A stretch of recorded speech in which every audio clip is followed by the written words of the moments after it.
तो आज मोर morning duty था मो भोर 5टा उठी गाधे पाधे रेडी होकर बाहर पड़ी जाए ड्यूटी। आपण मैंने तो जानते सकाल उठी गाधे तो केते कष्ट। तो ये मुझे बाहर ड्यूटी तो ये आसिक फाइनाली पहुँची जाइए आम ब्लॉक ऑफिस पाखे। आ सकाल ब्लॉक ऑफिस दृश्य किसी एपरी था। तो सेठू कान्हू भाई आसिक मो पाखे पहुँचला कहला भी कि चल आम व्यायाम कर आसवा।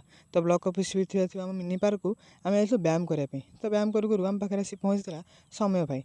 तो समय भाई कहला भी कि चल तोर मोर भी व्यायाम करदे आम एमती व्यायाम करवा समय कान्हू भाई कहला एमती व्यायाम हेनी चल तोर मोर टे अलग व्यायाम करा। तो तार मोर कंपिटिशन चलूँ एक्सरसाइज करें। तो एमती किसी एक्सरसाइज सरवा पर आम मिनी पार्क थी हरिण पाखे पहुँचला आम नजर। तब दादा आसिक आम पाखे पहुँचले दादा भी कहले मुझे व्यायाम करी। दादा भी आरम्भ करते व्यायाम एमती करूँ सब स्टाफ आसिक आम पाखे समस्त आसिक पहुँची गले। तो एबे ये होती आम दादा जी ब्याग को लुचे लुचे आसुँच होती टोटाल आज ऑल स्टाफ। तो एमानकर जनगण बोला आरंभ होला किंतु कान्हू भाई व्यायाम करवा बंद नाला सी एक्सरसाइज कर चलता। आम मेसीन आनिक पहुँचीगली ड्यूटी जाए बाहर कणास आ कणास पहुँच सारा पर एमती किसी पैसेंजर को धरी आम आसिक पहुँची डेलांगे।